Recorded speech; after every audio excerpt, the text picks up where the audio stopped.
Bismillahirrahmanirrahim.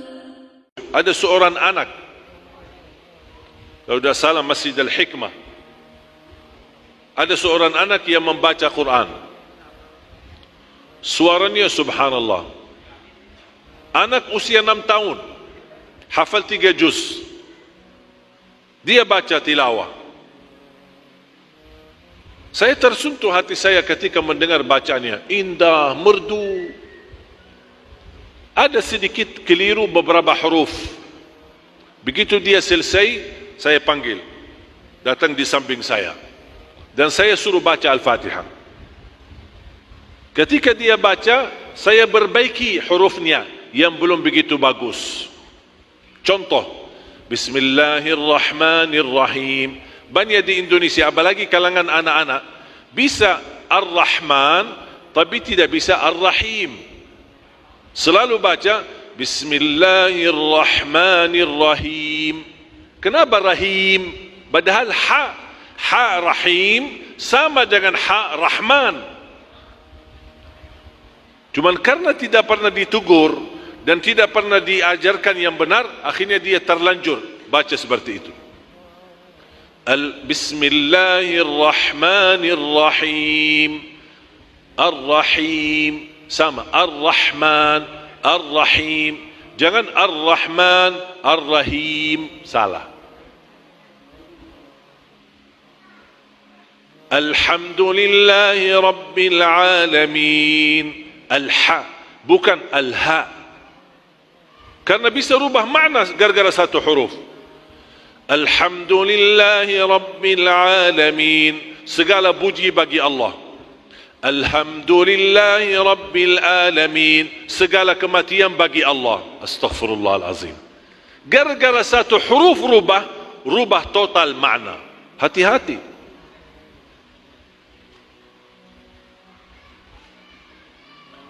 Dan ketika kita ajarkan yang benar, pasti akan lidah kita jadi terbiasa. Jadi kita sepakat ya, Al-Quran bukan susah, tapi kami belum terbiasa. Maka itu yang kami ajarkan, yang kami perhatikan metode Madinah, yang saya tanamkan dan syiarkan di Indonesia, metode Madinah. Ada 5 tahap. Tahap pertama, memperbaiki huruf. Karena terutama huruf A bukan A.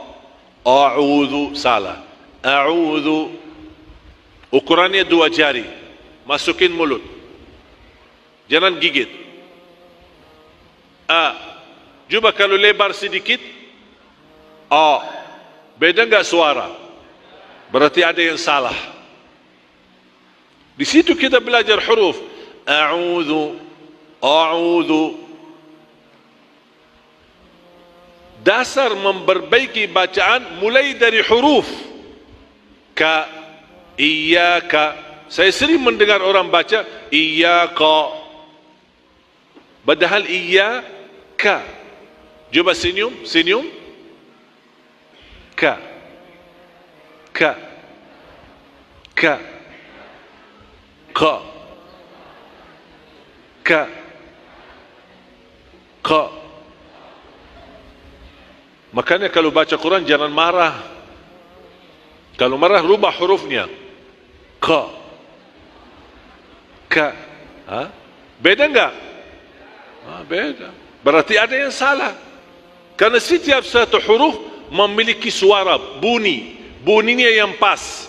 Kalau berubah bunyi suaranya, berarti ada yang salah. Bisa salah gara-gara gerakan mulutnya. Karena boleh gerakan mulut kalau ada 4 huruf. Bibirnya yang berhubungan dengan bibir ada 4 huruf. Ba, waw, mim, fa. Ba, waw, mim, fa. Ini 4 huruf boleh gerakan bibir. Selain 4 huruf tidak boleh. Contoh, Ar-Rahman tidak boleh. Ar-Rahman, Ar-Rahmanir, Ar-Rahmanir. Kenapa? Ini bukan ba, bukan waw, bukan mim, bukan fa. Ra, ar, bukan ar. Supaya sebagai latihan, ini 2 jari. Tahan bibirnya. Kalau masih dia bergerak, diam, ajar dia. Jangan lepas.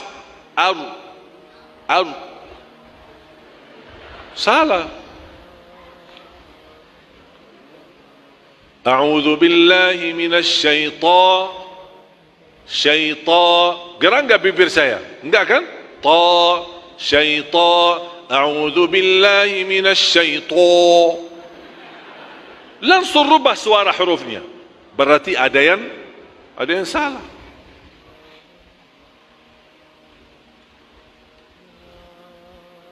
Ghairil maghdubi. Kadang-kadang saya mendengar suara, apalagi yang bagus seperti qari'ah. Tapi kadang-kadang saya pusing kepala saya karena terlalu banyak ngoyong gerakan bibirnya. Siratal ladzina an'amta 'alaihim ghairil maghdubi 'alaihim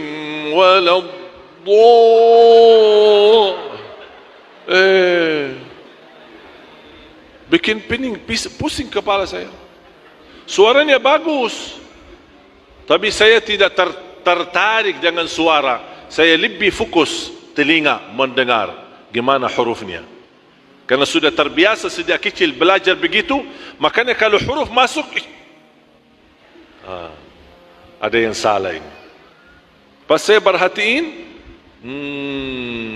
bibirnya ghairil maghdubi. Padahal sederhana, ghairil maghdubi 'alaihim waladdallin.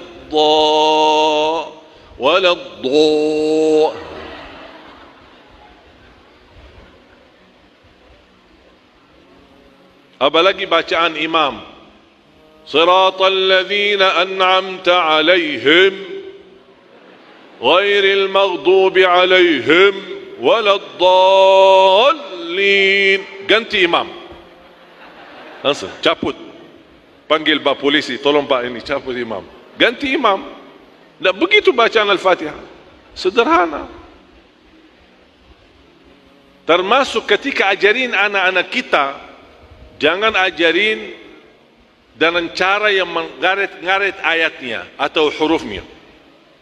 Itu sering saya mendengar, apalagi ada aplikasi video di YouTube atau di Instagram. Saya perhatikan ada orang tua menajari anaknya.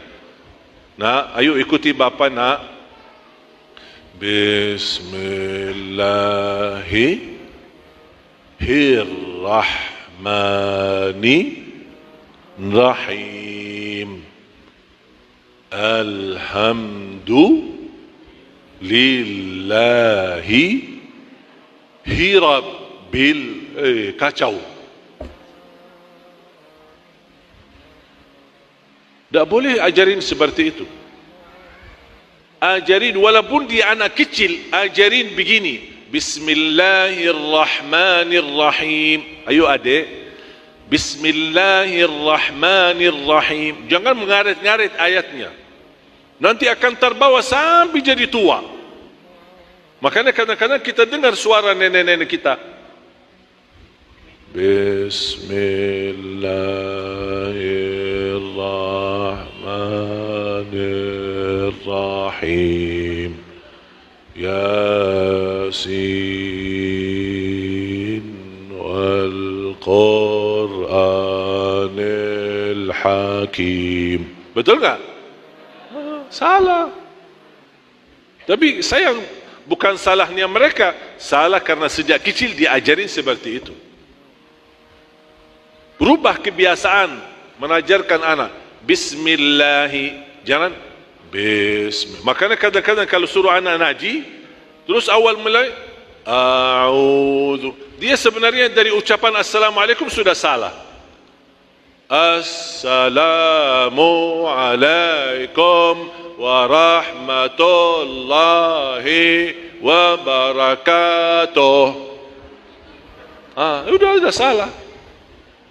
Assalamualaikum warahmatullahi wabarakatuh.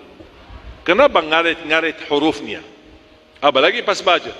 Ayo nak baca. A'udzu bil. Jadi yang pendek jadi panjang, justru yang panjang jadi pendek. Kebalik.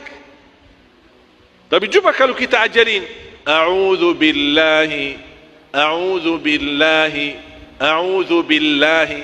Apalagi anak-anak dia cepat bisa nangkap, cepat bisa belajar. Apa yang kita sampaikan dia ikutin, dan dia tiru.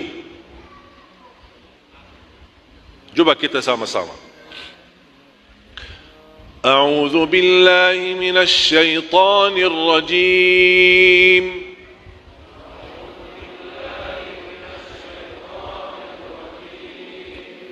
Bismillahirrahmanirrahim.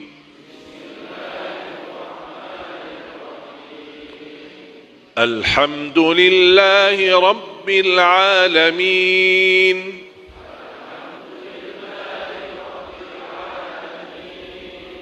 Ar-Rahmanir Rahim. Maliki yaumiddin. Nah, di sini kan ada waw, ada hubungan dengan bibir. Maliki yaumiddin. Jangan jadi lemas. Maliki yaumiddin. Maliki yaumiddin. Mana wawnya? Pas giliran gerakan bibirnya malah enggak.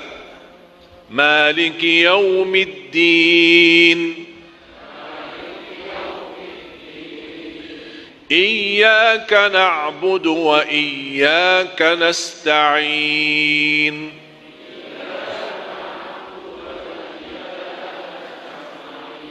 Tolong diperhatikan, jangan iyyaka. Iyyaka seperti lagi senyum.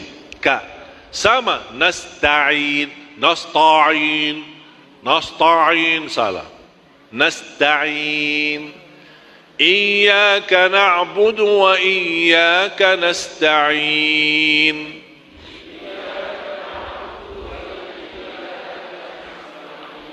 Ihdinas siratal mustaqim. صراط الذين أنعمت عليهم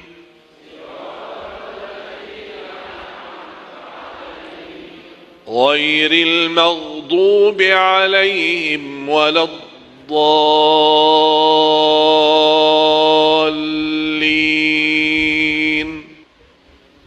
Habis belajar huruf, kita perbaiki bacaan. Ini tahap kedua. Karena saya yakin kalau sudah bisa belajar huruf sangat mudah membaca. Apalagi untuk mengenal huruf. Baru masuk ke tahap ketiga, menindahkan suara. Latihan bagaimana menjadikan suara kita lebih bagus. Ada ilmunya. Tapi ini coba lihat, keindahan suara tahap ketiga, bukan tahap pertama. Sekarang banyak orang terpengaruhi suara, makanya dia latihan suara. Tapi dia lupa huruf sama bacaan. Tahap yang keempat, menguatkan hafalan. Karena otomatis ketika perbaiki huruf, perbaiki bacaan, otomatis sudah bisa hafal. Tapi kadang-kadang cepat lupa. Ada enggak solusinya? Ada. Bagaimana bisa hafal dan bagaimana bisa menahan hafalannya bisa menjadi lama. Kalau sudah 4 tahap ini lulus, baru masuk ke tahap inti, membaca Al-Quran. Di dalam salat maupun di luar salat, sesuai bacaan Nabi Muhammad sallallahu alaihi wasallam.